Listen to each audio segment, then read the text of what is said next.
एक फकीर एक रात अपने घर में बैठा हुआ था। कोई 12 बजे होंगे। कुछ पत्र लिख रहा था और तभी किसी ने द्वार पर धक्का दिया। द्वार अटके थे। जिसने धक्का दिया था वह भीतर आ गया। जो आदमी भीतर आया था उसकी कल्पना भी न थी कि फकीर जागता होगा। वह उस गांव का सबसे प्रमुख चोर था, लेकिन फकीर जागा हुआ था तो वह घबराया। उसने छुरा बाहर निकाल लिया, समझा कि कोई झगड़े झंझट की स्थिति बनेगी। लेकिन फकीर ने कहा, मेरे मित्र, छुरा भीतर रख लो। तुम किसी बुरे आदमी के घर में नहीं आए हो कि छुरे की जरूरत पड़े। छुरा अंदर कर लो और बैठ जाओ। जरा मैं चिट्ठी पूरी कर लूँ, फिर तुमसे बात करूँ। वह घबराहट में बैठ गया।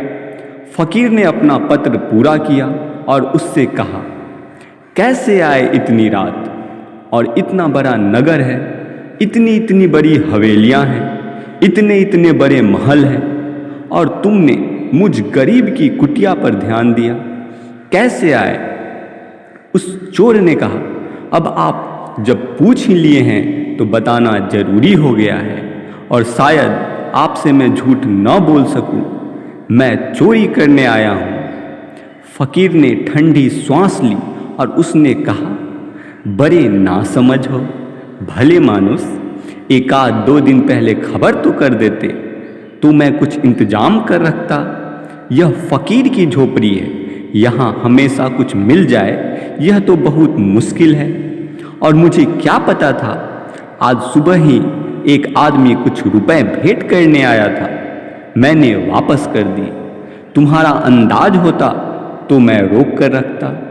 आगे जब भी आओ ऐसा कभी मत करना कि बिना कहे बिना खबर किए आ जाओ। थोड़े से रुपए पड़े हैं, नाराज न हो तो मैं उन्हें तुम्हें दे दूं। 10 रुपए उसके पास थे। उसने कहा, उस आले पर 10 रुपए रखे हैं, वह तुम ले लो। वह चोर तो घबराया हुआ था, उसकी समझ के बाहर थी ये बातें। चोरी उसने बहुत की थी, लेकिन ऐसा आदमी कभी मिला न था। वह जल्दी से घबराहट में 10 रुपए उठाया तो उस फकीर ने कहा, इतनी कृपा कर सकोगे क्या कि 1 रुपया छोड़ दो? सुबह सुबह मुझे जरूरत भी पड़ सकती है। 1 रुपया मुझ पर उधारी रहे, कभी न कभी चुका दूंगा। उसने जल्दी से रुपया रखा और वह भागने लगा बाहर।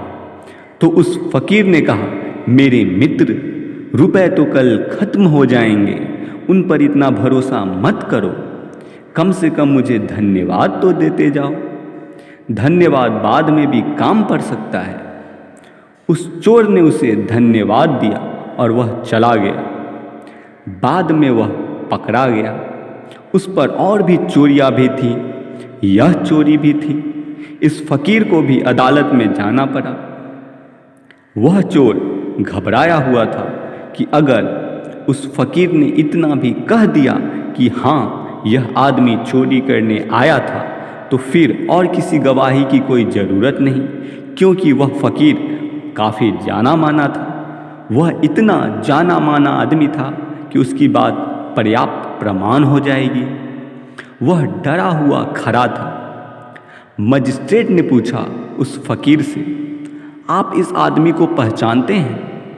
उस फकीर ने कहा, पहचानने की बात करते हैं साहब, यह मेरे मित्र हैं, और मित्र तो तभी पहचाना जाता है ना, दुख में जो अपने पर भरोसा करे, वही तो मित्र है। एक रात जब इस व्यक्ति को जरूरत पड़ गई थी तो यह किसी महल में नहीं गया, मेरे झोपड़े पर आया था। मेरा मित्र है, मुझ पर विश्वास करता है। मजिस्ट्रेट ने पूछा, इसने आपकी कभी चोरी की थी? उसने कहा, कभी भी नहीं। मैंने इसे 9 रुपये भेंट किए थे और 1 रुपया अब भी इसका मेरे ऊपर उधार है, जो मैं चुका नहीं पाया। वह मुझे इसका चुका देना है, और चोरी का तो सवाल ही नहीं है। मैंने इसे रुपए दिए थे, इसने मुझे धन्यवाद दे दिया था, बात समाप्त हो गई थी। वह चोर 3 वर्ष बाद छूटा और उस फकीर के झोपड़े पर पहुंच गया। और उसने कहा, उस दिन तुमने कहा था मित्र हूँ, और इन 3 वर्षों में निरंतर सोचता रहा तुम्हारे अतिरिक्त मेरा कोई भी मित्र नहीं है। और उस दिन तो रात आया था जाने को, अब न जाने को आ गया हूँ, अब यहाँ से नहीं जाऊँगा। तुमने मेरी जिंदगी बदल दी। उस चोर ने कहा। उस फकीर ने कहा, मैंने तो कुछ भी नहीं किया। उस चोर ने कहा, तुम पहले आदमी हो जिंदगी में जिसने मेरे भीतर भी कुछ अच्छाई देखी। तुम पहले आदमी हो जिसने मेरी जिंदगी का कोई प्रकाशोज्वल पहलू देखा। तुम पहले आदमी हो जिसने मेरी आत्मा को चुनौती दे दी। तुम पहले आदमी हो जिसने मेरे भीतर के सारे संगीत को खींचकर बाहर ला दिया। और तो जो भी मुझे मिला था उसने मेरा अंधेरा पहलू देखा था, और जब सारी दुनिया मुझ में अंधकार देखती थी तो मैं धीरे धीरे उसी अंधकार में घिरता चला गया, और उसी अंधकार को मैंने स्वीकार कर लिया था। तुमने मेरे जीवन को चुनौती दे दी। तुमने पहली दफ़ा मुझे यह ख्याल पैदा कर दिया, मैं भी एक अच्छा आदमी हो सकता हूँ।